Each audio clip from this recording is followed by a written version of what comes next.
দুর্গাপূজার বসকাঙ্গ তনিউই আগরতলা দলি নকরাক নাইকুলমু নাইকুল চাকনা বাগৈ ডাকা পয়েন্ট আচুরি জাখা কবাংমা করাক শালো কাইসা খকজাকমানি পাথিমুঙ্গ খরক স্নিনো রমখা হিনেই কক্তমা থুমনাই রকনে বসকাং ফাই সকা সদর এসটিপিউ দেবপ্রসাদ রায় কক্তমা রাগাই শয়মানকা শালকিসা সকাং জ্যাকশন গেট নি পুর নিগম নি 20 নম্বর ওয়ার্ড হাবানক নি কিসা মানি খকজাকমানি কক্তমা রহর জাখা পুলিশ ন চেরি নাইনা অঙ্করে পুলিশ খরকসা শিকক ন রমখা দনকক সময় ইয়াগুলো তাই খরক স্নিনো রমখা পুলিশ খকজাকমানি ব মানে তিখলাইকা পুলিশ কাইনি রাংচাক নিচেন কাইসা জেনারেটর ন খবই কুবনি মানি রংখা পুলিশ করাক শালো বরক ন দরবানগতি সাজাকনাই তে পুলিশ রিমান্ড সান্নানি হিনি শাখা সদর এসটিপিউ Debprasad Roy bureau report north east Tripura.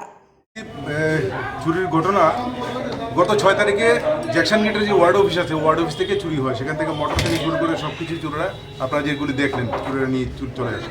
পরবর্তী সময়ে একটা স্পেসিফিক অভিযোগের মূলে আমরা একটা কেস নেওয়া হয়, কেস নেওয়ার পর একটা টিম তৈরি করে দেওয়া হয় under the leadership of OC east Rana Chatterjee.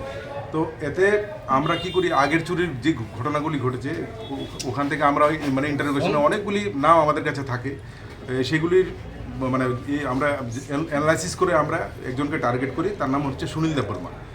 ওকে আমরা এমজি বাজার থেকে অ্যারেস্ট করতে পারি। এমজি বাজার থেকে অ্যারেস্ট করার পর ওকে জিজ্ঞাসাবাদ করে আমরা এই চুরির মালের সমস্ত কিছুর হদিশ পাই এবং ওর থেকেই মোটামুটি এই জেনারেটর মোটর ফোটর যা আছে এগুলি সব উদ্ধার হয় এবং তার বক্তব্য অনুযায়ী তার যে টোটাল গ্যাং আছে সেই গ্যাং থেকে আমরা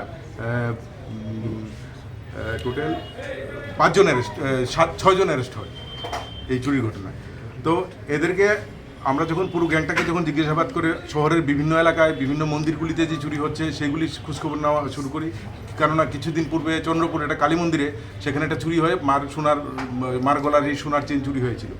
তো জিজ্ঞাসাবাদ করার পর ওরা সেটাও ডিসকাস করে এবং ওদের বক্তব্য অনুযায়ী আমরা অভিজিৎ দেবনাথ এবং সঞ্জয় রায় নামে 2 জনকে অ্যারেস্ট করি, যাদের কাছ থেকে ওই সোনার চেনটি উদ্ধার করা হয়, যেটা ওরা মানে ছিঁড়ে 2 টুকরো করে ভাগ করে নিয়ে গিয়েছিল। সোনার চেনও উদ্ধার করা হয়। তো এদেরকে আজকে কোর্টে পাঠানো হবে, রিমান্ড আনা হবে এবং জিজ্ঞাসাবাদ করে দেখা হবে অন্যান্য কোনো কেসে ওরা জড়িত আছে কিনা। যে 15-20 দিনের মধ্যে আরও বেশ কয়েকটা চুরির কেস আপনাদের থানায় মানে লিপিবদ্ধ হয়েছে, ওইগুলা কি কোনো কিছু? না, এর মধ্যে তো কোনো চুরির ঘটনা লিপিবদ্ধ হয়নি। একটা মাত্র চুরির ঘটনা যেটা হয়েছে সেটা নিয়ে আমরা ডিটেকশন করলাম। এর আগে যেগুলি হয়েছে তার অলমোস্ট 90% কেস আমরা ডিটেকশন আছে, রিকভারি আছে। এই মাসে 6 তারিখে। আচ্ছা স্যার, দেখা যাচ্ছে যে রাত্রেবেলা পুলিশের টহলদারি একটু কম দেখা যাচ্ছে, এখন তার মধ্যে আবার পূজা, কি বলবেন এই বিষয় নিয়ে? দেখুন, অ্যাকচুয়ালি যতগুলি ঘটনা ঘটছে সেগুলি ঘটনার সাথে সাথে প্রম্পট অ্যাকশন হচ্ছে, এটা আপনারা অস্বীকার করতে পারবেন না। উইদিন 24 আওয়ার্স আমরা কিন্তু সব কিছুর আসামি ধরা হয় এবং প্রম্পট অ্যাকশনের কারণে ঘটনা অনেক কমে গেছে, এই ধরনের কোনো ঘটনা ঘটছে না। যেগুলি ঘটছে মানে যেগুলি ঘটে যাচ্ছে সেগুলি ক্ষেত্রেও আমরা কিন্তু মানে মানে খুব দৃঢ়তার সাথে খুব দ্রুতভাবে আমরা কিন্তু আসামিদের ধরছি।